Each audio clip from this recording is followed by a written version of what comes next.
Great, awesome. So everyone should be able to see Tim's screen. And yeah, honestly, we're going to get in and kind of go through quick so that way we leave it for a lot of opportunity for opens and questions. So just next slide.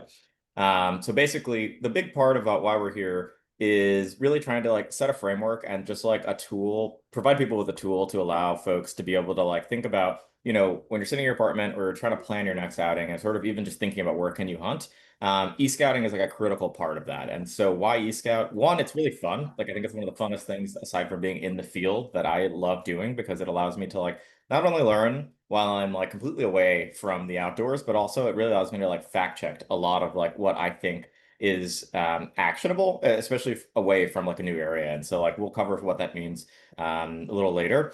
But it's also really nice because it allows you to find new places in a relatively quick amount of time. And also it's really efficient. I think for most of us, like, to get to the nearest place to hunt, it's at least 30 to 50 minutes. And so like you don't want to go out there, not have a plan, and then sort of waste all of your time and daylight. And it also really allows you to sort of, I think, like maximize not only like the ability for you to like cover a lot of ground, but also just to like really learn, like maximize the amount of learning that you get out of each time you visit the woods. And so that's the short of it. I think that's also critical to like building this idea of like things that you learn from e-scouting when they translate into the woods. It really does like add a little like notch into your belt of like, oh, this is like a good piece of like woodsmanship skills that like you're gonna be able to take with you wherever you go. And like e-scouting is an incredible part of that. So we'll skip on to the next part. And a good piece too, yeah, is that it tells you where you don't have to go or where you shouldn't go, for example. So like a big part of how all of us will start e-scouting, and we're gonna go through this quickly. All of these slides and material will be out available to people. But essentially how any one of us start e-scouting, and I do this all the time. Like I hunt between Maine down to like basically New Jersey every year. Like and those states I buy licenses in, and I don't know all the places that I want to hunt in those states. But a big piece of how you find that and utilizing our public lands. And so here in New York State, this is called the DEC Info Locator. Highly recommend everyone go and check it out. It basically lists all of the publicly accessible lands in New York State, and that includes areas you can hunt, you can fish, you can camp, as well as campsites, etc. There are a number of city-owned properties, specifically in New York, that are all over the state, and those are basically owned by New York City's watershed department that also allow hunting and fishing. Local townsheds and local townships also allow hunting, so such as places like at Westchester County parks, Long Island, all of the like Long Island Green Pass Park Expressway. If you get a green pass, you can hunt all of those properties as well. And then a bunch of land trust as well. So like the Nature Conservancy, such as the place that we're having our event on this weekend, Columbia County Land Trust, etc. Also allow hunting. And I think a big part of this is like really trying to just like let folks know like how much opportunity is available to you, like in terms of public land. And so a lot of people are like slow to start hunting because they're like, oh, I don't have places to hunt. But if you use these resources and per state, it's a good place to start. Just insert state or area public land hunting, and that'll usually start to populate these lists. But the state website's a good start. And for New York specifically, a lot of these we've listed here, and we'll include in the slideshow. So we'll keep on rolling. So after you sort of find, okay, here are some public land areas that I found, and I know that at least it's public. What do you do then? So a lot of times on public websites, so like the DEC websites and other state agencies, they'll have a PDF download that you can have of a map that outlines this public area, and that's good. But then it requires you either to like print that map, get the topographic maps like from some online source, and then mail it to you, which is not what people do now. People still do it now, but less so. And it's a good skill to know still. But what we're talking about is really e-scouting and using essentially like modern day like applications to sort of streamline all of that and put it on your phone. So a big piece of that is that there are a number of applications. The one we'll be featuring today is this company called onX. One, it tells you where you can legally hunt. That's the biggest thing is that they tell you the property boundaries. And so you know literally where you're standing. And you know, like, I'm not trespassing on private property, which is the number one thing for a lot of folks who are getting into hunting is knowing that you're not, and even for myself, like when I'm going to a new area, I always want to make sure I'm not like trespassing accidentally because a lot of times in the woods, there are not like big, well-marked lines that say this is public, private. Um, so again, there are a number of these apps, and we can talk a little bit more the detail of them. A lot of us use onX specifically. I think they have a lot of strong pros and personally really like them, but we can talk about them. They have Gaia, Hunt Stand. They have a bunch of like free online apps that the states will develop as well that are less mobile friendly, but yeah, and then personal GPS units as well, people will use on phones. So yeah, so we're going to keep rolling on quick so we can have some time for the real fun stuff. But that's the basics of now you found an area you want to get into. How do you actually do it? And that's where we're gonna have Tim kick in and basically start us off on how to read a map. And this is specifically using the interface of onX. Thanks, Brandon. So this again is really just a screenshot of what onX looks like when you pull it up in your browser. Um, there's different ways of looking at the landscape, right? And I think the two big general categories that we talk about are you looking at aerial imageries, so basically satellite photos of the landscape, or are you looking at topographic maps, which let me see if I can actually, which look like this. It's kind of flattened maps that have a bunch of lines on the page. They obviously don't have the kind of aerial satellite imagery aspect to it. That you can do a hybrid approach, which I can show you once we're actually in onX. But what's helpful about aerial imagery is that it really starts to show you habitat characteristics. So you can start to see like, okay, around these houses there are yards, and then it's mostly forests. And then you've got this lake, and clearly there's like a little bit of wetland. That shows up really clearly in aerial imagery. Whereas when you go to topo maps, you don't see that. But the advantage that you gain from this is you have a really clear understanding of the physical landscape, meaning the topography, so like the hills and valleys that you're going to be moving through, as well as if there are any water bodies. Water bodies in this case could be streams, ponds. They could sometimes they'll show wetlands within these features. And so we often will look to topographic maps if you are at a point where you're like, all right, well, I'm going to go visit this property. Now I need to figure out what it's going to be like to walk in. Am I about to walk into a cliff, or is there going to be a flat that I can walk? And it will give you a general sense of what the physical landscape is going to be like once you get there. Whereas when you look at this aerial imagery, you can tell, okay, I've got a lot of forests, but by and large, it's pretty hard to understand whether or not you're going to be encountering a lot of hills and what that landscape will be like to actually walk across. Now, when you look at a topographic map, like this is a total foreign language to people, and that's really normal. This is a different way of looking at the world, and I'm actually going to take a little bit of time now to go into how one reads one of these maps. And this is really a part where if there are parts that are confusing, please feel free to interrupt me, and I would be happy to clarify uh, what we're covering. The big distinction of reading a topographic map is you'll notice that there are these lines throughout the map. Those are what are called contour lines, which basically indicate the physical vertical changes in the landscape. And so if you look at this bottom part of the image, you can see what those lines look like on a flat surface. And then if you go up to the hill up top, you can see what those lines look like on the physical surface itself. And what contour lines do is basically they take a physical structure, so it could be this glass, and they basically they cut the landscape or an object at a set interval. It could be every foot they go down and then cut the landscape. It could be every 10 feet. It could be every 100 feet. It really depends on how steep the landscape is. But when you start to make those cuts across, think of what would happen if you took the top of this hill off and then you looked at the outline of the hill of what's left. It's that outline that gets kind of transferred down to the page. And so it gives you a good sense of how hills move, where are the valleys, and I'll get into a little bit of how that reads. Um, Generally speaking, if you pull up a contour map, you're going to see lines that are of two weights, and onX actually doesn't weight them that differently, but other maps do. And so there's always going to be a thicker line and a thinner line. That thicker line is what's called an index contour line, and it really helps you understand how steep the terrain is. And so if the indexes are happening every 100 feet, which they're also labeled. You can see here, there's a little number. And so it tells you the altitude. So like this one right here, that says 1,000 feet. if we go down these lines to the next thick one, you can see that the next one says 900 feet. So the intervals there that's 100 feet between the indexes. That means that you're probably dealing with a pretty steep landscape. In a kind of more rolling terrain, you could see indexes every 10 feet.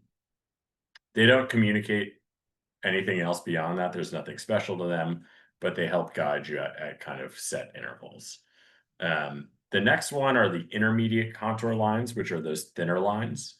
And so if you go from one of those thin contour lines to the next, that tells you the interval between those lines. And so this goes from 920 to 40 to 940. So it's a 20-foot interval. Again, that generally indicates it's a pretty steep terrain. If you're in a more rolling landscape, you could see contour intervals that are at 1-foot intervals. But given that there are 20-foot intervals, you know that there's a lot of grade change happening between those, and so it's probably pretty steep. Oh, the other thing that shows up on these maps is water, as I mentioned. So here it's shown as a really thin blue line. If you just see a thin blue line like that, generally what it means is it's just a brook. If it becomes like an actual river or a pond, it will delineate the actual shape of that water body. But I'm going to make a big assumption. Generally speaking, if you just see a thin blue line on a contour map, pretty good chance that you can just jump over it. So that's like a kind of rule of thumb that I think about when I'm looking at maps.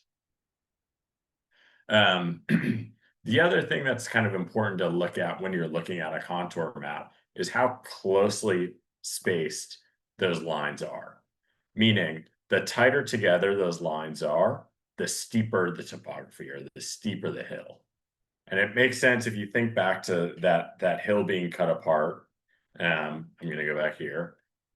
You can see that along this face where it's really steep, if you were to look straight down, those lines are basically on top of each other. If you were to contour out like a phone held vertically, it would just look like one line because a bunch of lines are directly on top of each other. But then if you look over here, those lines are spaced out further apart. So that means it's a gentler slope. There's a less aggressive grade change happening on that side of it. The other reason why this is important is like one, safety. So if you're about to walk into a place that has really steep terrain, you want to figure out where those super steep areas are, just so you're aware, number one. But also two, if you're like me and you're super lazy, you don't want to walk across the really steep terrain. I would rather walk up this backside of the hill that is really gentle and then get up here and be able to look out and get an understanding of the landscape than basically mountain climb up the side of this thing. That's just me. I'm lazy. The other thing I'll point out is these maps really show two general features, which is to say they either show valleys, which I think everybody knows what a valley is, and you can see actually on this one there's a little creek running through the bottom of it. And so you can see that it's got this kind of like U or like V shape stacked up onto each other. That's how you can figure out that there's either a valley or a ridge. And the way in which you discern those two is, again, you look to the numbers. And so here you can see that this is 580, the next one is 600.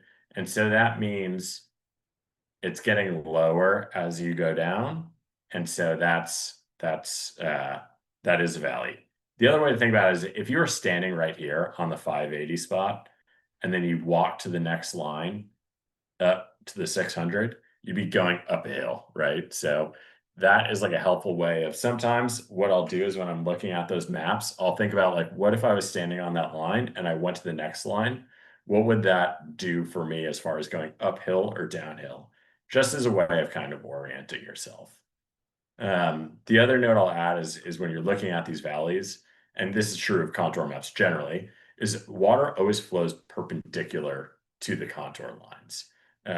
So if you're starting to look for like really smaller water features, like these smaller creeks, think about that, and you can see how the water is moving through here. The other feature I wanted to highlight is a ridge. So it almost looks exactly the same as a valley as far as this kind of like arcing shape, these stacked V or U shapes on top of each other. Can you explain the water flowing perpendicular to the ridges real quick? Just like Yeah. identifying, Wait, say that last part again, because you cut like out a little bit. identifying it, and then also just like like thinking about it, like when you're like sort of looking for these features. Yeah. So I drew this line out, and basically that line is if you were to take like your Poland Spring water bottle and you were to pour water right here, that the water from that spot would follow this line and flow in that direction. Um, I think about it through that context, less of like, okay, how is actually water going to flow across the landscape, but like, how am I going to move through the landscape? And like, what is directly downhill as a way of starting to understand hills. Another way of putting it is if you were to take your phone, I'm not going to pour water on my phone. I was about to, but I'm not going to. If you were to pour water on your phone right here, the water would go straight down and that would be perpendicular to the contours. Water wouldn't go and pour off over this side, if that makes sense. It will always Hey, go. can I just ask real quick? And this one, which way is the water flowing on that creek? On this creek, it's going in this direction. Let me see if I can annotate it.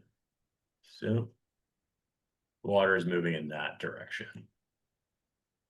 Oh, okay. Got it. Thank you. Because so this one right here, and it might be small. That's 620.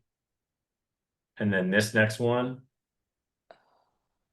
is 600 feet in elevation. So it's lower, right? Got it, got it, got it. So that water will always flow downhill in that direction. Let me see if I can clear my annotation. I would also add just that if you're trying to decipher between a valley and a ridge, which sometimes can be a little confusing if you, especially if you can't see the numbers, if you do see water flowing in it, you don't typically see water running across the top of a ridge. And so that's a pretty good indicator that it's a, you're looking at sort of I mean, I would sort of think of those more as the ravine, like you see as you walk through the woods, especially around here where it's going downhill, but it's kind of, the water has clearly cut a channel over throughout history. So, Yeah. On That's a top of great point. that, if the numbers are hard to read, the corner that the control lines make, the water flows from the corner to the open space, opposite to the bridge. Yeah.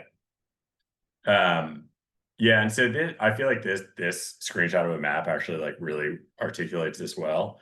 So this right here is a ridge. And it basically think about like this ridge line coming down. It would be easier to walk along that ridge line down. Personally, that's how I would do it if I were walking around here. And then this is a valley. And so water is flowing down that way. Water would flow down both, like the same way on both, but you could be standing here at this point, and this spot right here would be downhill of you. And so that you'd be standing up on the ridge looking down into that valley. We can point this out when we actually go out on Saturday, because there's a few spots where you get to like kind of see this dynamic play out. And I think, let me see if I can clear that. Yeah, I need to get out of annotation. So with that, we're going to dive in and just do some mapping. We're going to show you how onX works and how we all scout. So before we get into the specifics of onX and how we're going to scout this property that we're going to visit on Saturday, are there any kind of like questions, things to clarify?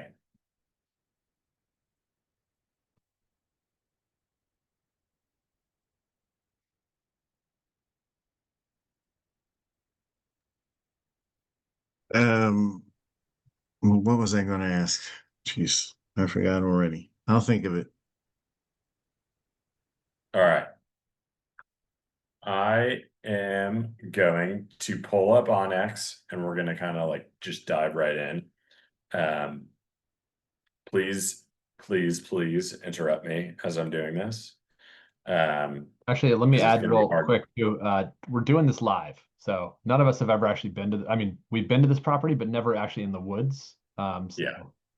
And I don't even know if Tim has e-scouted this yet. So We'll see. I have it. Yeah. So what we're gonna do is I'm gonna go through and I'm gonna show folks how I would be scouting this property, and then Brandon and Greg are gonna do the same. Brandon and Greg have already actually looked at this place on onX, so they've already started to place waypoints that they want to visit, maybe laid out some tracks of how they would approach this.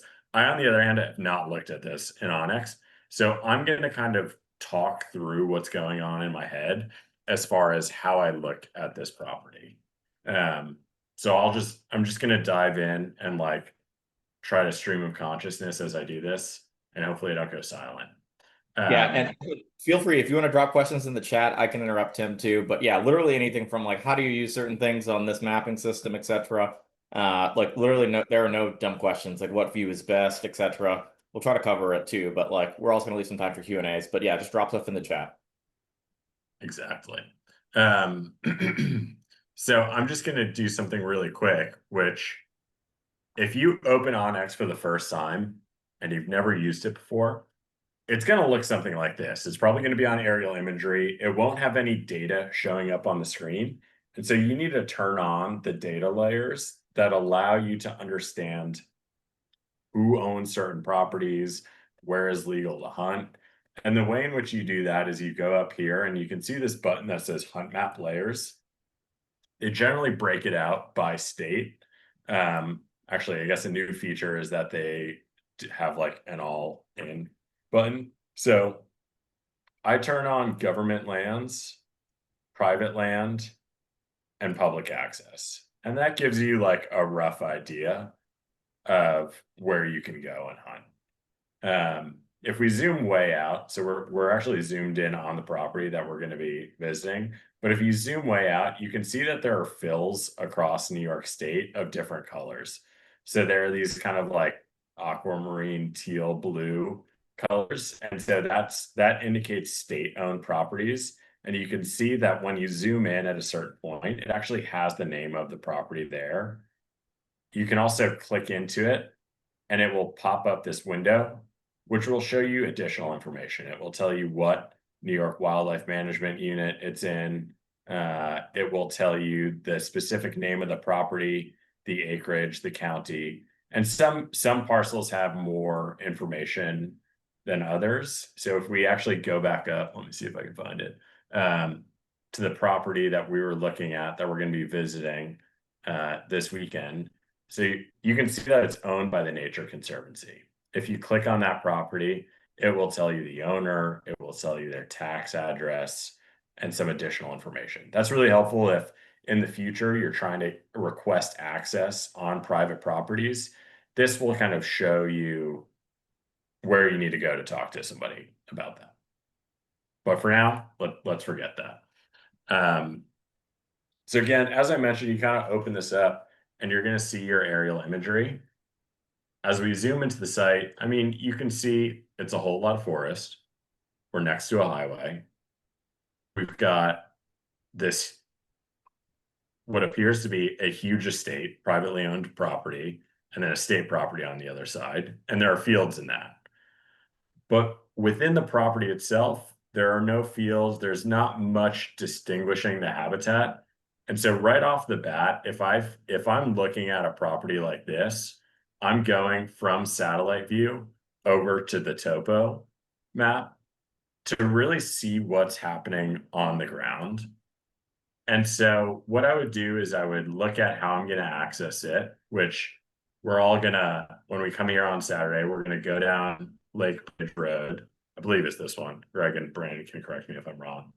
And I know that this is where we're going to be parking.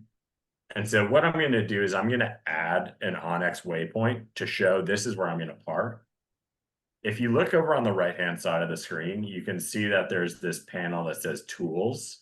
There's a bunch of different ones and we can get into them. You can build routes, you can draw lines, but this one right here, that dot, is the add waypoint tool. And so I'm just going to click it. It automatically adds a waypoint. They have a bunch of different icons that you can use to really kind of, if this is ultimately going to be a tell as to whether you're an organized person or whether your car looks like mine and it looks like a trash heap. If you look at my onX thing, I don't differentiate the icons. I just use the X waypoint. But if you want to get super specific, you've got all these different waypoint icons that you can use. And so one that is often used is there's a parking icon. So you can add that and you can label it and you can say TNC parking lot. That way it's easier to find when you want to go and search for it later, rather than just searching for like the date that you created it. But so I've just parked there. And now what I'm doing is I'm basically looking out at this landscape. And since there's no fields, there's nothing really distinguishing the terrain, the habitat. I'm looking at like, what are things that differentiate this landscape? To me, right off the bat, I'm seeing these little streams that are moving through the property. And I'm seeing, so we've got some high spots, these little dots right here, like these are tops of ridges. And then we've got these low spots down here. You can see that these low flat areas butt up against private property. Right off the bat, like I know we're in a suburban area. I know that the deer are not being hunted on these private properties. And so this is where I'm toggling back over to see like, what does that property look like? Is it a field? Will it provide some source of food or distinction within the landscape that deer would be attracted to? And yeah, there's a little bit of a field. So I'm going to go back to topo. And the things that I'm interested in actually, one other thing. On satellite view, these are some of the additional features. You can see there's like toggles everywhere on this. These are the additional features that a service like onX provides. You can also select leaf off imagery, which will show you what it looks like in the fall or winter. And that will help understand if there are thicker areas where it's like really nasty for a person to walk through is a great place for a deer to sleep because they feel super secure. If it's hard for you to get in there, it's harder for coyotes, it's harder for predators generally to get in after them. And so they'll sleep in the middle of it. And in looking at this, already I can see, okay, so we've got some like exposed rock over here. It looks like we've got some like pine trees. And then we've got some kind of like thickets happening through here. And so basically right off the bat, if I'm looking at this property, I'm saying, I want to go scout these areas and really look at this stuff that just looks disgusting and nasty to walk through, because there's a pretty good chance that deer are going to be there. And so what I'll do is I'll just drop a few pins of areas where I'm like, it would be interesting to see what that's like. The other thing that I would do is I want to save these actually. The other thing that I would want to do is like that. I don't know what that is, but that looks like another nasty thicket. That could be a really good deer bedding area. So an area where they sleep. And so I'm going to go check that out. And then finally, you can see that there's this water. It's kind of like flowing down to like what appears to be a pond. I'm going to basically like walk the length of this little river, because the good thing about river is there's going to be mud around it. And so deer tracks are going to show up really clearly. And once you find deer tracks, then you can follow them to other locations like these thicker areas, this one, and just see, are there additional features showing up, signs of deer on the landscape that indicate they're there. And so on a property like this is truly like the level of e-scouting I would do. I wouldn't go much further. I would look at this and say, okay, it's owned by the Nature Conservancy, so I know that there's not a lot of hunting happening on it, so it's not a lot of pressure. So generally speaking, this is a big sanctuary for deer. And there's a few features within the landscape that are going to be good for deer, really thick vegetation, there's water. I'm making a decision right now as to whether or not I want to go visit this and actually go boots on the ground. And my answer would be yes, because low pressure deer, almost exclusive access on a private property. I mean, that alone is like kind of motivation for me to go check property out.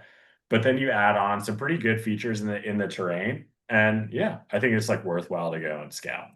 And so when I go out on Saturday, this is literally what I would do, is I would show up, I would park, I would probably walk along this ridge line here, the base of this ridge line, and see if I see any sign. I would walk around, walk up this river, go check out that thick stuff, come down here on the edge of that marsh, go check out this and see if it is in fact an exposed rock face or what that is specifically, because it's not showing up so clearly. And I think by doing that, I would then have a really good understanding of where deer are on this property. And what I'm looking for when I'm there, we're going to get into more on Saturday, but it's either signposting, ways that deer communicate with each other by leaving scent. I would just look for deer poop, or I would be looking for deer tracks. So those are like really the broad categories of things that I'm looking for. I'll also look at food and different things like that, but that's a good kind of insight into how I would approach that. So I'm going to stop now, and I think either Brandon or Greg are going to go. I'll show go. off the way in I want which to go they next. approach this. We'll save Brandon for last. You're probably gonna do everything I'm gonna do. Go ahead. Tim already did a lot of the spots I would have done. So Yeah. all right, let me share my Oh, anyone have screen. any questions? I think I've been watching the chat and trying to answer questions too, but if anyone does before we move on, because you'll see like 3 different approaches, right? Of like how we think about it. It's all basically the same, but it's just like, you know, finesse. So any questions? I'll keep watching chat. Greg, go ahead. All right, let me share real quick. I was gonna say, I think it might already been answered, but someone said, what is the prevailing wind? Yeah, so we'll I think Greg will cover that too, but you can actually mark wind on a lot of spots. And like, yeah, it's something we can definitely talk about in terms of like how wind comes in with scouting. Personally, when I'm scouting an area, especially now, I don't care at all about the wind. Like especially if I don't know if there are deer there or where there are deer where I want to hunt or where I think there are deer are. So when I'm scouting, I'm generally like not thinking about the wind at all. First time into a place, and this is also not hunting season, that would change slightly. But yeah, I think Greg. So I'm going to say something a little different, which is that the prevailing winds in our area are typically out of the northwest. And so I am actually thinking about them a little bit when I'm scouting, especially in the e-scouting, because I want to see. Oftentimes deer will sort of bed on the side of ridges with the wind at their back, so they can see out in front of them. The wind's going to blow scent into them. So, looking at ridges or like ridge faces that are maybe on your sort of southeast might be a place to start looking to see if you can find sign. It's not a given, but you know, it's something that I do pay attention to. Yeah, and then what Brandon was mentioning about being able to show wind on a pin. I'll show an example of that. I don't usually do that in the e-scouting phase, but that's more of like when I've picked a spot. And I do that so that I can check the day of to see I can at a glance in onX basically see all my preset locations where I think where I might want to hunt, and it'll tell me sort of literally like green light, red light, like is the wind good or bad for that particular spot. The wind's bad, I just won't even go to that spot. But that's getting into the weeds a little bit. So right, let's dump into mine. Can everyone see this? I know it's when Tim was going, it takes a little bit of time to refresh. I will add, don't get too hung up on the tools that we're using, because I know trying to watch this through a Zoom, it doesn't it kind of lags and you're not going to see where all the clicks are going. So what I would say pay attention to is just what's possible, and then also the thought process. You can play around with onX on your own and sort of get a feel for the tools. And not everybody uses everything. You can see right now my screen looks different than Tim's. I'm using it slightly differently. I'm using an aerial view with topo overlaid on top of it. It's just how I like to look at it. It allows me to sort of see the tree cover and like the terrain features, but also the topography at the same time. You can also see I can see trails on here. There are layers that you can turn on for onX to it's not going to have it for every property, but if there are trails, hiking trails on the property, it will often have them. And so my thought process coming into places, first of all, where am I parking? And then how am I going to get into the property? This is very convenient. The parking lot is right here at this trailhead. And I can see that there are trails which were going to allow me, if there's a pin that I drop deeper in, I know I can use that trail and get there a lot faster as opposed to, trying to bushwhack through the whole thing. That said, I will often bushwhack through the whole thing. So, but having a trail can allow you to speed things up. The other thing I'm thinking about as I'm doing this is, let's assume that I find some good sign and I want to hunt it. I'm also in the back of my head always thinking about how am I going to access the spot when it comes time to actually hunt. And so looking at this property, I know there's trails here.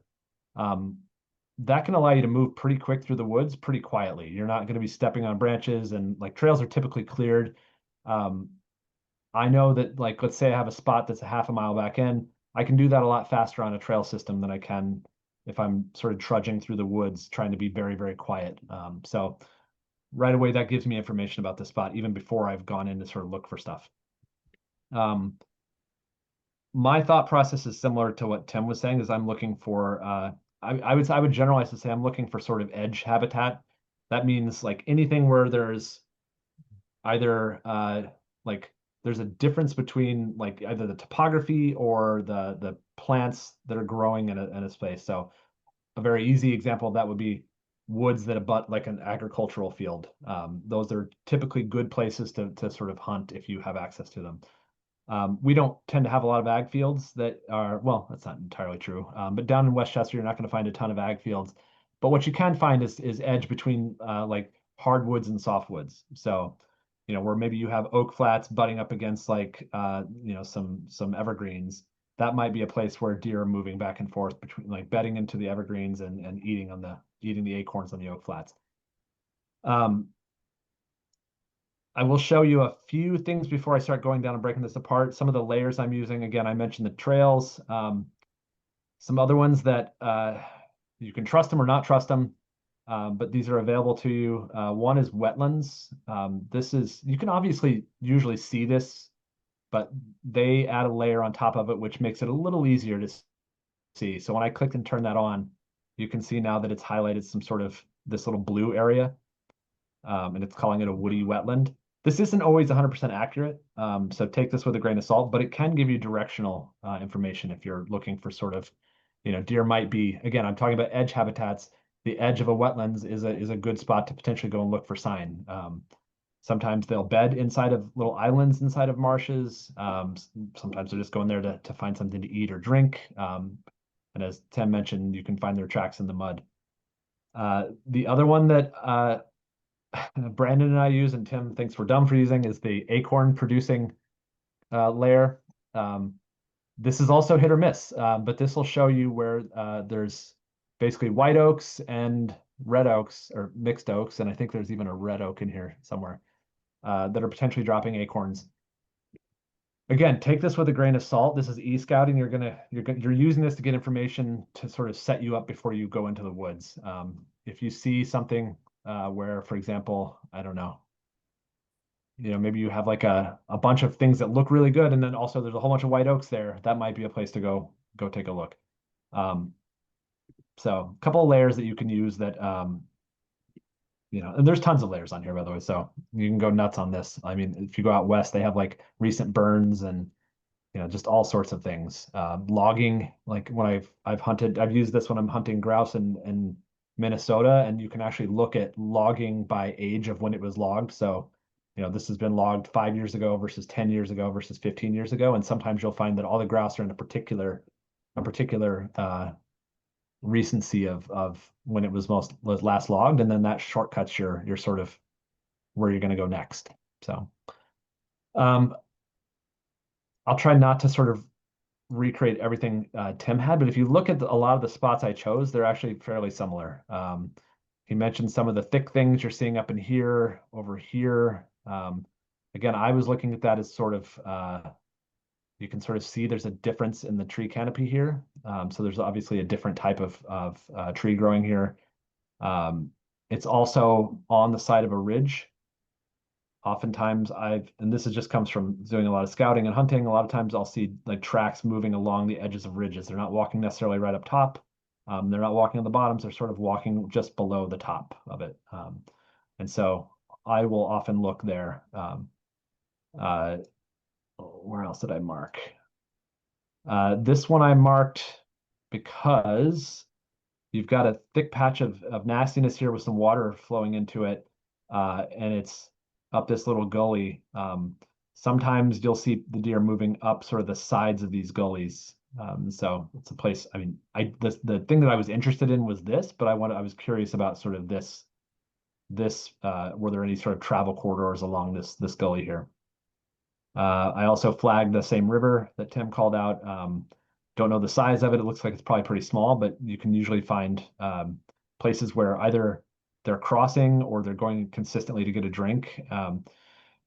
A lot of what we're doing when we're e-scouting is trying to find a place where we might want to actually set up an ambush site, like the style of hunting that it's not the only style of hunting, but a lot of the style of hunting, like especially with bow hunting, you're going to do is finding a place where you think the deer are going to be at or going to move through, and then set yourself up in a good position to be able to shoot at them. And so finding this, like if you could find tracks where there's just like it looks like a million deer crossing the creek right here, across the river right here, that might be maybe you find a place where you can set up your tree stand or your tree saddle, or even just hide in a blind or something.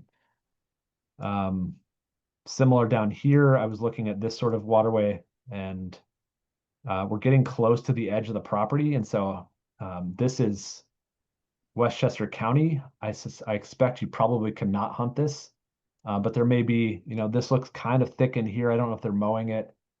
So maybe deer are bedding in there and then coming back into the woods in here. So walking the edge of this, again, I mentioned sort of edge habitat, walking the sort of edge of this, not because there is a running joke that people will always set up on sort of property lines thinking that the best deer are on the other property. That's not what I'm thinking here. I'm thinking because this is like very different habitat. And so there may be cases where the deer are coming in and out of this that I can find them, and then even just potentially backtrack them into the woods where there's maybe a better spot to ambush them. I will also add with bow hunting, I'm using this to sort of look at property lines, thinking about what happens if I shoot a deer and that deer runs and drops not where I want that deer to run and drop, or even worst case doesn't drop. So let's say I have a bad hit on a deer and I follow the blood trail and it just meanders off into someone's backyard. That's obviously not what I want to have happen. So I'm also kind of thinking about that in terms of like, there's a lot of role playing that's going on. I'm thinking about where I want to look, but I'm also like in my head thinking about what would happen if I were to hunt in this spot. Let's see if there's anything else interesting to call out here, and then I'll show. Yeah, this thick one I called out here. This I was looking at sort of this ridge top. I was thinking prevailing winds here. So like winds coming down this way, like is there potential bedding just off the top of this here that I might want to take a look at? These are all hunches, and like probably some of them won't pay off. Maybe most of them won't pay off, but these are things I would be curious to look at. And again, having the trail map on here allows me to sort of think about how I would get to these spots. Really quick, because we mentioned it, I want to show the tools for wind on this. Again, I wouldn't do this feature until I had decided where I was going to like put a tree stand or put a tree or climb a tree or set a blind. But let's assume that let's assume this point right here is literally a spot that's perfect. It's exactly what it's like. I've marked a tree that I want to like climb up into and bow hunt out of. You can turn on features on a particular pen, and I'll wait for this to load. So everyone can see this. It has wind direction and waypoint radius. I tend to use both of these on tree stand spots. Waypoint radius, I will typically say, let's say I'm hunting with a bow, I don't want to take a shot more than 20 yards. I will add that feature. And now you can see that it's added a little circle around that spot that's showing me 20 yards. That can be helpful if this example is not great, but in some cases, like, I'll know that there's like a water source right here or a cliff face right here that I know they can't get behind. And so it just gives me a sense for like, before I get in the woods, what's my shot opportunity going to look like? The other thing you can turn on is wind direction. And so you can have it show your current wind, but what I'll often do is say, before I do this, let's say I'm set up in this tree. Like if you think about it, with a bow and even with a gun, you really have a strong side and a weak side where you can shoot effectively. If you're right-handed, your strong side is typically going to be kind of to your left. So I will set this up. Let's say I saw like a deer trail kind of along here. I will set this up, so my tree stand up, so that I'm going to be in a position to have a strong side shot if a deer happens to come along. And also I'll have sort of a general hunch for like, okay, the deer are moving from here to here. I can set up wind direction for optimal wind for this stand and say like, okay, well, it only works for me because I know the deer are going to be up here. It only works for me if the wind is out of the north, the northwest, and the west. I can apply that.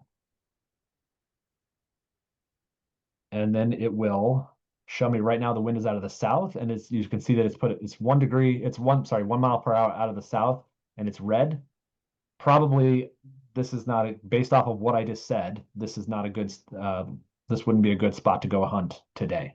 And so again, if I'm looking at this, I can use that very quickly to say like, you know, I'll have spots scouted all over the place. I will avoid the ones that are sort of have bad wind for that day. Let's say I'm going out in the afternoon, I'll look at this at like noon and just get a sense. I'll also look at the forecast, which you can see in this as well, and say like, I'm not going to hunt here and here and here because the wind is terrible.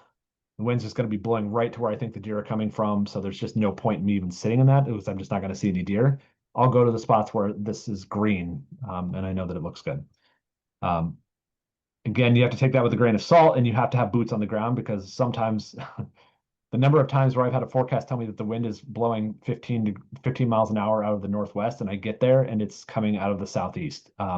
Because once you get into these sort of hilly topographies, a lot of times the wind will just swirl around on you. So you kind of have to have a good sense of the spot. You have to know how it's behaving in certain winds. But this gives you a general sort of direction.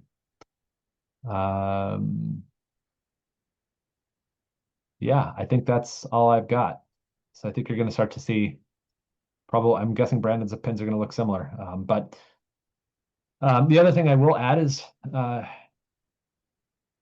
you can see I just clicked on that and it shows me the Nature Conservancy. You can always see the size of the property. So we can see this property is 362 acres. In reality, I would e-scout this, but because of the trail coverage and the size, I would probably just cover the whole thing. Like realistically, I would probably block aside. Let's assume I was really serious about this. I would probably pick like 4 or 5 hours and just cover this whole thing and like move through it because I know that I can move pretty quick through some of these sections. So e-scouting will allow me to target it, but if you imagine this was like a 1,000 acres or 1,500 acres or even bigger, then this gets more and more important because it allows me to like be strategic and targeted with where I'm going to spend my time when I go walk in the woods. Which walking in the woods is honestly the only way you can ever really sort of scout, but this gives you a little shortcut. And I'll stop. Sweet. Any questions for Greg? I think there was a lot of stuff in the chat, Greg, that I think people were responding to. I'll get my screen share up.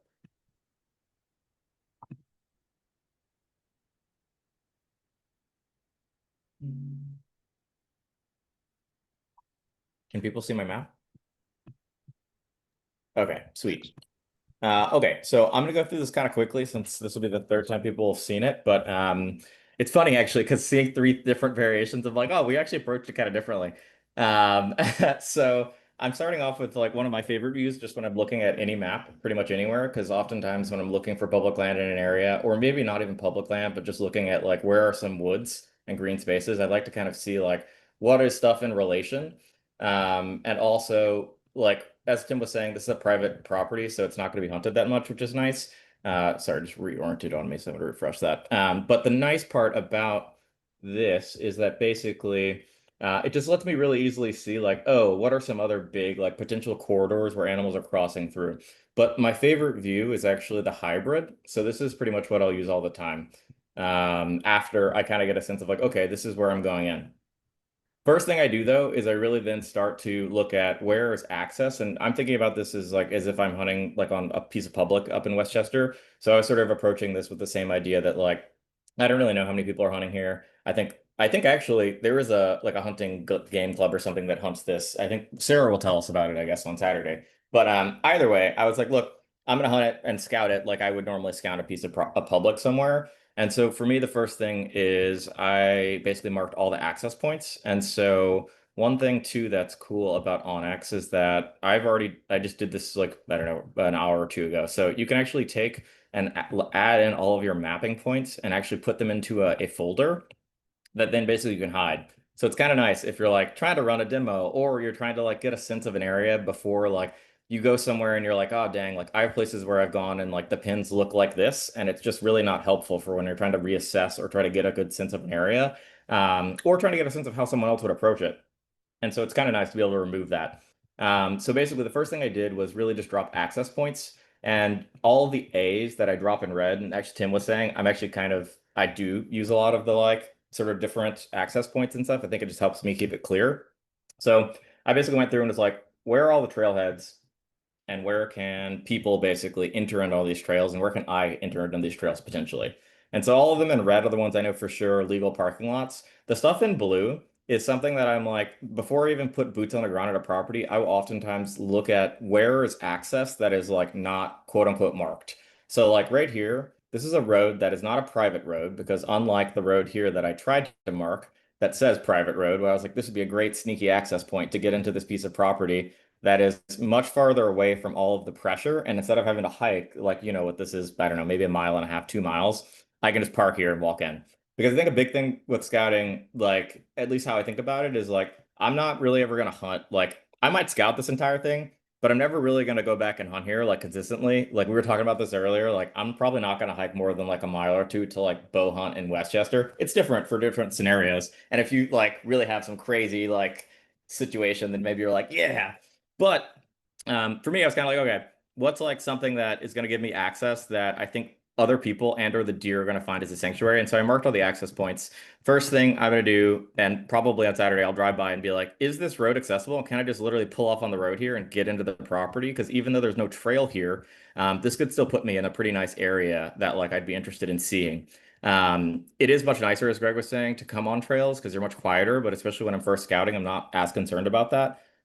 So I marked the access points. After that, one of the next like major pieces that I'll do is basically use some of my favorite layers. And so I love the acorn producing. I think in the Northeast and Westchester at large, we have a lot of red oaks and in general a lot of oaks at large. But the problem with that is that obviously this is not always accurate, and most times it's not. You go there and like it's an oak tree, but it hasn't like borne fruits and whatever and acorns in like years, it looks like. But the nice part is that like I think for me, how I think about it is like, you know, if I find something like this really drew my attention pretty much immediately, because I was like, okay, what is the situation right now? It's dry, it's hot, it hasn't rained.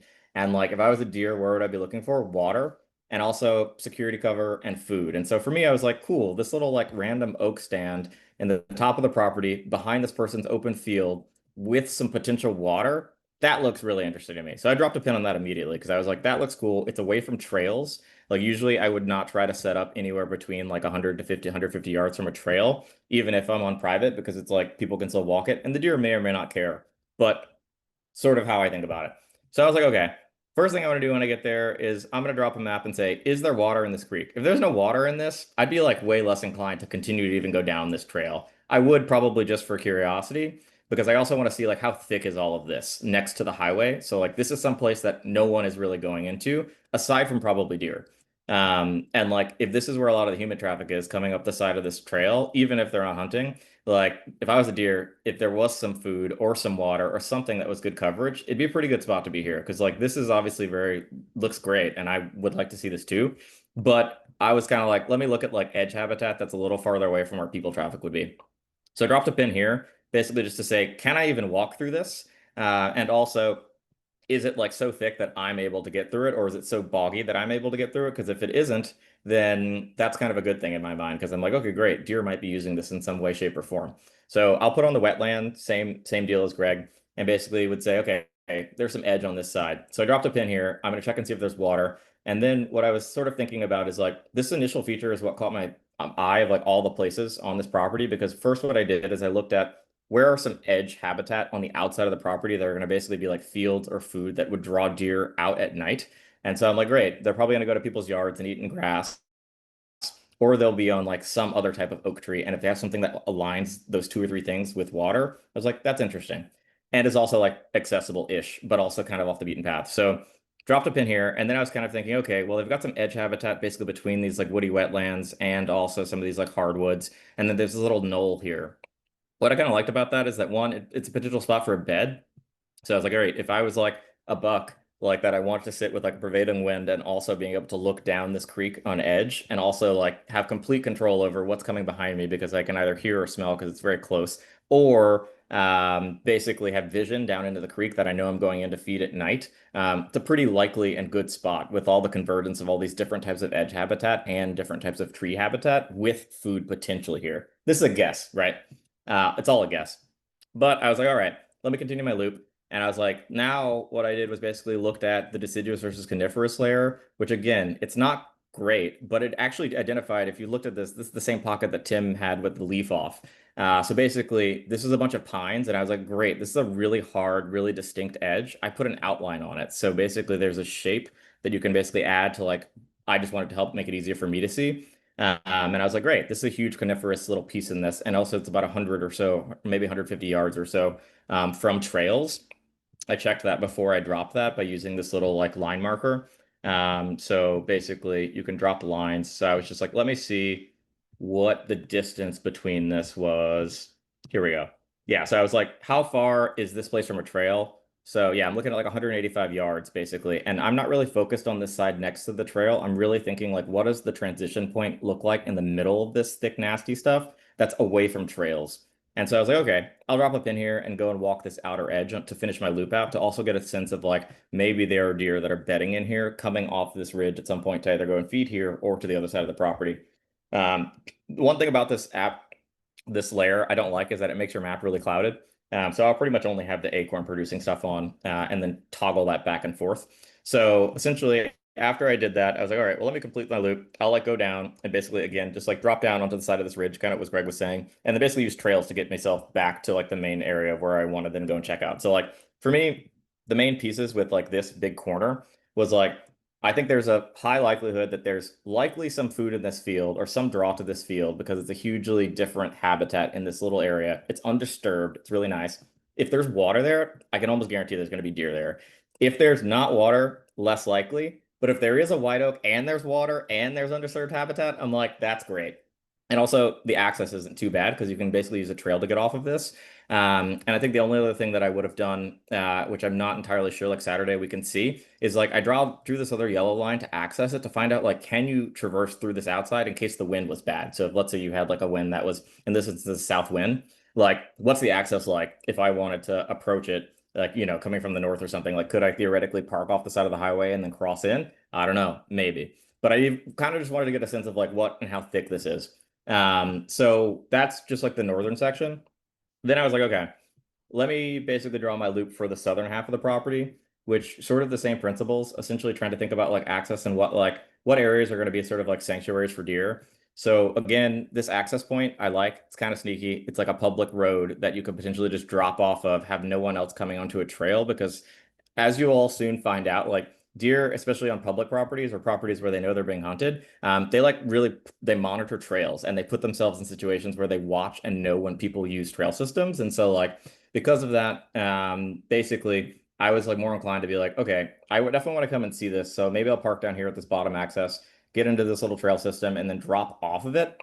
And basically, same thing. I like the fact that they had this single potential oak stand behind like a yard that looked like it's got a pretty nicely manicured lawn. That's good edge habitat. Not sure about the water piece, but it's also close enough to this actual pond that there might be some seepage here. And there is this little like pond that seeps back into this. So I'm like, okay, maybe they have water close enough, but enough for me to at least say, I'm going to go and check it out. Because again, basically coming off this trail system, it's an easy enough loop to say, look, I'm going to drop into this valley, check out this white oak potentially. If I have a great access point that actually is legitimate, this is awesome because now if the wind is like south or something, or like coming out of like the southwest, I have perfect access to get in without getting blown this is my only access point. So like that's something that would be like for me like a useful piece to be like, great, like if this is available, this is also a place that no one else is coming in at. So people are probably less likely to leave the trail. And even like 200 or 300 yards, which is what this is like enough distance to deter people from potentially dropping in. So similarly, if you notice, my path is really not on trails. I generally avoid them, especially on public. I think it is different when you're hunting private land, but I kind of like the fact that it's ridge. had some mixed oaks on it. Also got yards. So when you zoom in here, you can actually see there's some clearings basically from the line and highway. I like that. Good edge habitat. Also, like, again, nothing like a major feature that I really love here, but they just got like some good like potential travel corridor. And then basically getting to this next little point, which we all kind of talked about, is basically, yeah, trying to check out if they have water on this side and then basically finish my loop out. So whenever I check the scout, though, basically I'm always pretty much going to do like a loop. And within that, you can map your loops out. And this was a 2 mile loop, the purple. The darker purple is a 2.3 mile loop. And the out and back yellow is, I don't know, maybe a mile or 1,600 yards or so. So that would basically be like how I break down, like essentially, this is pretty much all I do for this property for like 4 or 5 hours, like Greg said. So I'll stop here. But yeah, so you can kind of see we all like approach it basically the same, but there are like some differences. But I think ultimately, like nothing really matters until you ground truth it. Because if you go somewhere and you're like, there are trail cameras everywhere and people already got tree stands here, then you're like, I'm never hunting here. Like, so yeah, so I'll pause now and open it up for questions. And yeah, we can just close out the questions generally, unless Tim, Greg, Paul, anything to add, or Tim, Greg, anything to add? Not for me. Yeah, any questions, folks? Super quick one. So typically when you're trying to figure out the distance of a route that you're gonna take, are you just using those lines then and just kind of adding it all up if it's, multiple movements, or are you using like the free draw tool? Oh yeah, so it's the free draw tool. And so like basically I'll just drop it from essentially 1 point over. And as you can see, it's like I'm adding to this. I don't know if you can see Oh, my cursor, nice. but yeah, it's just collating it. I like the free draw way better than like the snap to draw, whatever. So that way you kind of get a sense. It's also nice because it just like you basically just get on this trail and like I'll essentially just like move as fast as I can through that trail and stop when I'm in an area that I feel like I see sign or I bump deer. And that'll oftentimes happen, especially early season. Like I'll bump deer and be like, great, they're here for some reason. Let's figure out why. Is it because I thought what I thought or not? And like, how can I change my plan accordingly? Thank you.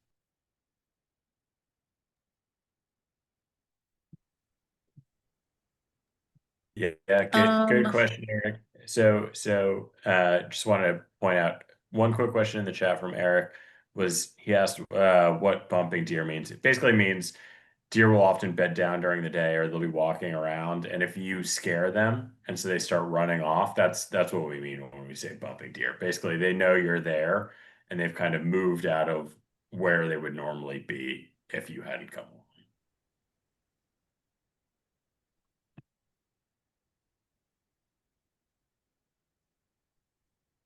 Okay, so I have a question. Can you hear me? Because I know I Yeah. put these headphones. Okay. So I know that throughout this time, you guys were saying things like, oh, well, where people can't get through, that's where they'll be. And maybe this seems like an odd question, but how do you get through then if people can't get through? I mean, Yeah. maybe it seems like an exaggeration and it's not exactly that, but that's what it sounds like to me. Yeah. That's I'm like, well, how do we get through? So, and Romanza can confirm this because I kind of put her through this back in November.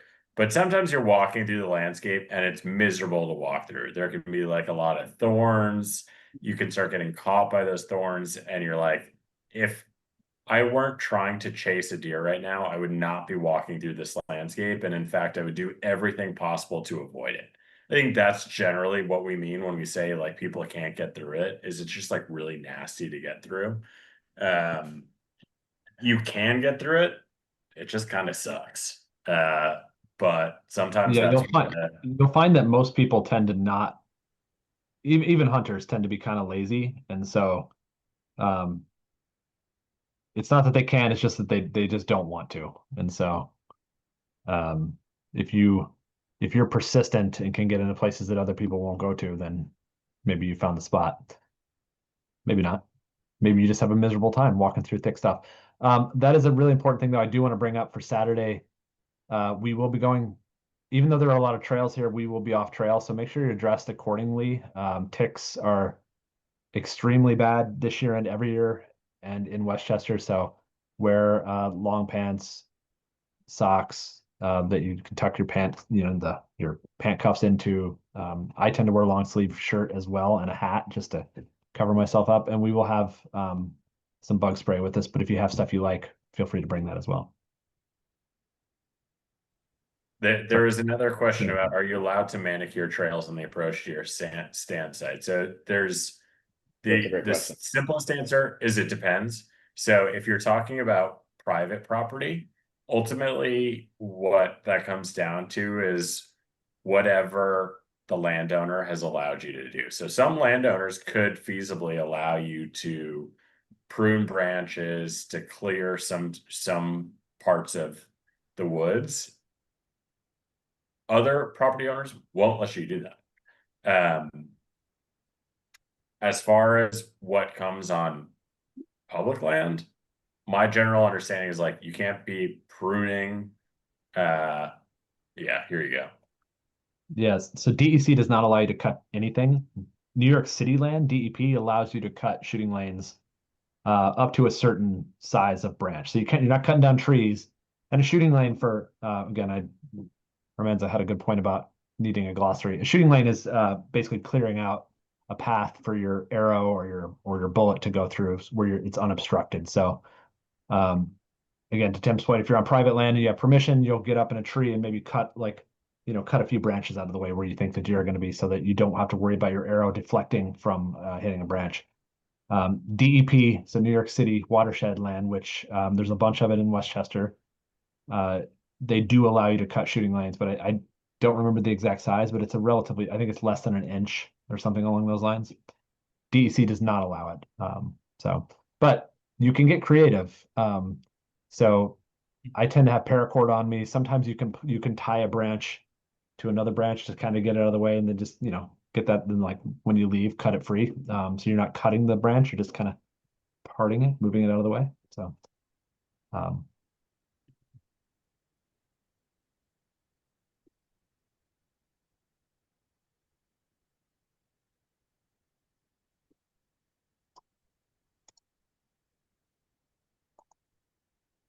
Oh, sorry, I forgot my screen's being shared. yeah, I thought you were looking for something specifically for folks. Oh, no. I was just looking at the DEP thing. To send in the chat. But here we are. Characteristics of an area where you think a buck would bed versus a doe. It's a really complicated question that Depends on who you talk to. yeah. Okay, so I'm gonna tell you my answer, which is I hunt primarily for meat. So I don't care whether I'm coming across a buck or a doe. I just want to come across deer. And so I feel like I'm just looking for things that I know where there will be deer. And so through my lens, I'm never really trying to distinguish like, okay, I'm pursuing this one buck or I'm pursuing this one doe. Sometimes I'll come across sign that is specific to a buck and I get excited about it, but I'm not like, okay, I'm going to chase this one deer. So that's my one clarification. I mean, one thing you can do, again, you'll find you can watch a lot of YouTube channels and a lot of people have different opinions on how you would identify this. One thing you can do is, if you find buck sign in the woods, is backtrack it and find where they're bedding. And so buck sign would be the most obvious one would be rubs on trees. Sometimes you'll find literally a trail through the woods where they're just rubbing, trees all the way along it. If you backtrack that or forward track it, whichever way, you can sometimes find where they're bedding. So then you don't have to guess. You've actually used the sign on the ground to tell you. But yeah, generally you'll hear it's sort of like bucks are kind of up on ridges where they can see a lot. But that said, one of the properties I hunt a lot, the does are up on those exact same spots too. So it's like, I think that if it's good bedding, it's good bedding, and if it's bad bedding, it's bad bedding. But yeah. Yeah, all this is seasonal. Go ahead. Oh, sorry. So, I mean, I'm hearing this question, so then it makes me want to ask, what's the difference? Why do people, because what Tim just said made sense to me. I thought people just hunted for meat, But the fact that someone's asking that question, I'm wondering what the okay, wait, Greg, are you showing me something? Is it the antlers that what people looking for? Oh, yeah, no, okay. So I don't I don't care I mean, about that. But okay. it's that, and it's that, and then yeah, it's like yeah, exactly. Men are competitive. I think people get Okay. competitive. People get excited. Okay, Tim.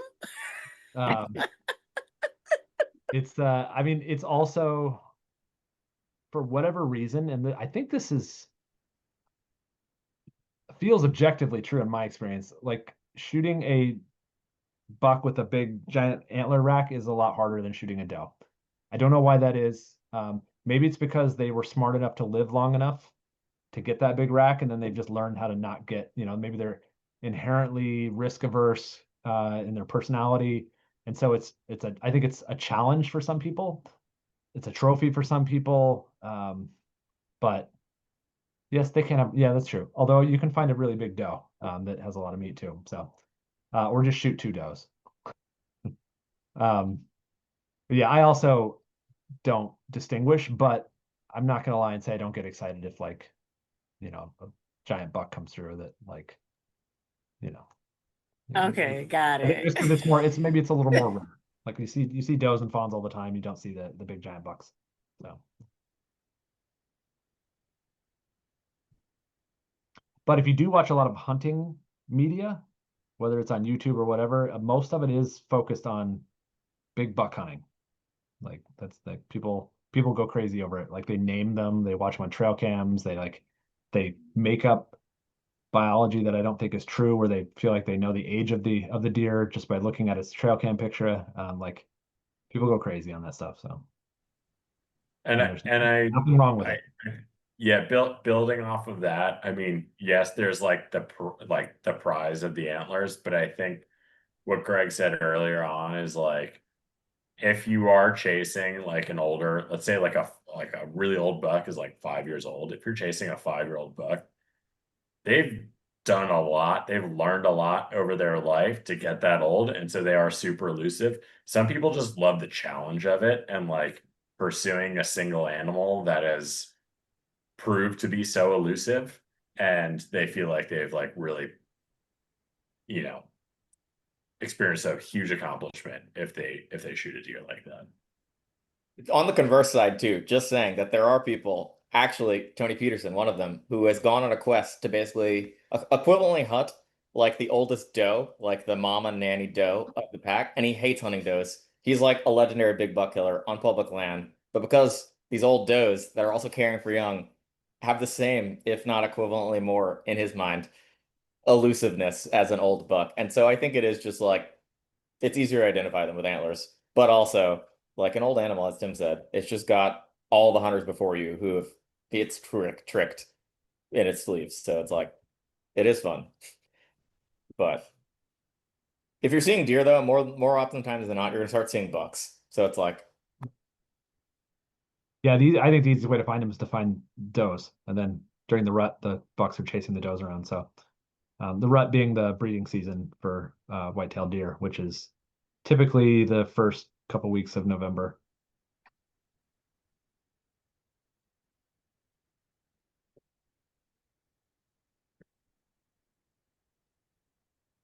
Any other questions? We're at an hour and a half on this. nothing off limits. Yeah. Your biology will cover some. We'll also send these slides out to folks. I got a super quick one. I'm very new to whitetail hunting. I'm not used to tree stands. Do you guys, is it commonplace for pretty much everybody to be in a tree stand in New York? Or does anyone use blinds, or do you guys like kind of prowl up on them? Like what's the tactic, and have you had success with anything other than a deer stand? Tree stands are going to be your most common for sure. Uh, but there's no reason you can't hunt them on the ground. It's going to be a little more challenging because, especially with a bow, because you have to like their senses are really good they pick up smell really well, and they can pick up movement really well. So you have to be extra stealthy on the ground. But it's very doable. Is Andrew still on this call? Or did he sign off? Yeah, that's who you got to talk to. Ground And your so one of the guys on the call, Andrew, I think only hunts from the ground with a bow and with a traditional bow. That's awesome. and shoots nice deer every year. It's more challenging. Like you have to, you have to really pay attention to your noise, your movement, the wind, like all those things you have less of a margin of error of like making mistakes when you're on the ground, but it's very doable. Got it. Thank you. I'm gonna have to give in and get a stand and a harness, I guess, but thank you. Join the saddle gang.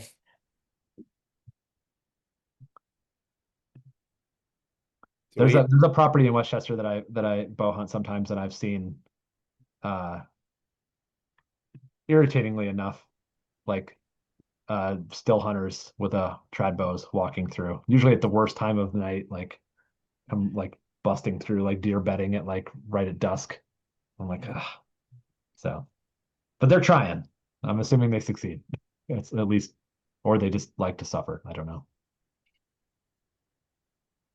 So another newbie question. No, You it's know, I all like to say, I like to say it before it comes in case someone goes, really? So as we're doing this, are we not worried about other animals out there in the very rough, woody kind of areas, I guess? Or is it like a thing where no, only deers are in that area? What about other animals? The So, ones you have to worry yeah. about are ticks. yeah. Yeah, I was Okay, gonna so say, for that, I'm are sorry. are you thinking, I just wanted to clarify, are you thinking like bears and coyote, like animals that you might think are dangerous? Is that what you're thinking of? Yes. So Yes, that's what I'm yeah, so thinking. so what I'll say is bears and coyotes are more afraid of you than you are of them. And so if you come across coyotes in the woods, I guarantee you coyotes are going to book it out of there. Bears, generally the same, except if you come across like say a mama bear with a bunch of little cubs, that's when you've got to just, give her some room. But like by and large, when I'm walking out in the woods anywhere on the East Coast, I'm not scared about what I'll encounter in the woods. I totally agree with Greg. Like to me, the scariest thing out in the woods are ticks. But I am not concerned about coyotes or bears. And I think, in fact, the thing that scares me the most when I'm out in the woods is especially when you're walking at night. If you walk up near a deer in the middle of the night and they snort at you in the pitch black, you'll probably wet your pants, as I have before. It is like one of the scariest things you'll encounter, but it's a deer literally just blowing air out of its nose. So hopefully that helps. It sounds like Maybe it sounds like they're screaming a little bit. But yeah, you would be lucky to see a bear. Generally, their sense of smell is way better than a deer's, and a deer's sense of smell is way better than a bloodhound. Bear usually will smell you before you get anywhere near, and they just leave. So, Yeah. there is a lot of bear Okay. in the area. There are bear in Westchester, and you will most likely never. Your odds of seeing one are very, very low. I hunt Westchester a ton, and I have never once seen a bear in Westchester hunting. Where you hear about them is in people's backyards tearing up their bird feeders or their garbage. Like I've never seen them when I'm deer hunting. And I have a bear tag on me, and I want to see them. So it's not like I'm trying to hide from them. I just never see them. So Where does this fearlessness come from? This is wild. You just said I'd be lucky to see a bear. Maybe I'm bugging. Maybe Bears are this delicious. happens after time, but I just don't understand what's happening right now. Bears are delicious. And maybe it's just me. yeah, what Brandon said, bear is delicious. If anyone sees a bear and you know where, send us pins during September 1st through January. So Bears I are have a question. Yeah. For the tree stand, rifle hunting, would it be a good idea to bring a rifle stand, or is the area too small? You mean for September? Yes. So, yeah, I mean, if you have, well, I think the answer is depends. Would want to see what you're talking about as far as a rifle stand. If you got one, bring it. Okay. But also the stands that we have out there have what's called a shooting rail, and so it's Oh, basically a okay. rail around the seat, and so you're able to rest the gun on that rail and kind of shoot off that. The Okay. area in particular that we're talking about in for the September hunt is not shotgun only. And we in years past have used rifles on that property. I'm There's sorry, you said it's shotgun only in September? no, it's not. It's the September property that we're hunting is you can use rifles. Okay. Another question about snakes. The snakes you're going to encounter in the woods they're not going to be problematic. You're going to see like rat snakes and garter snakes, but you're going to see copperheads if you go to like really rocky areas. Like there are hikes that I've done in like Bear Mountain and in other places where there's like rocky faces and I've seen copperheads. But generally speaking, the areas where I'm hunting, I don't see snakes that I'm worried about. And that's coming from somebody who I hate snakes. Like snakes scare the crap out of me. And that's not really a thing I worry about when I go deer hunting.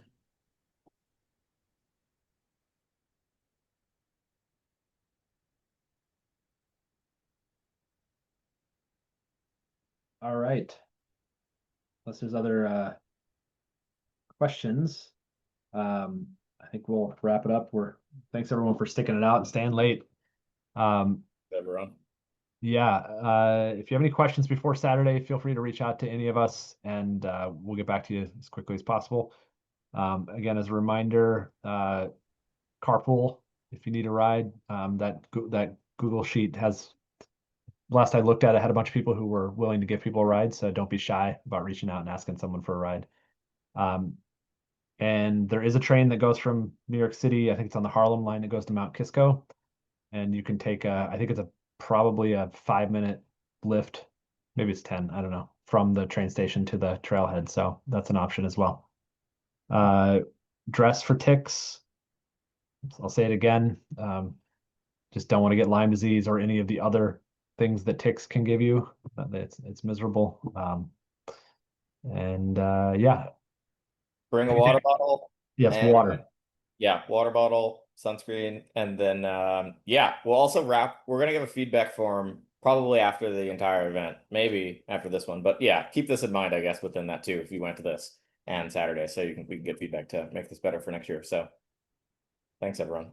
I had a question in the Thank you. chat Oh, and said, what if I mistakenly scream at the top of my lungs? Will I be given grace? Saturday? Absolutely.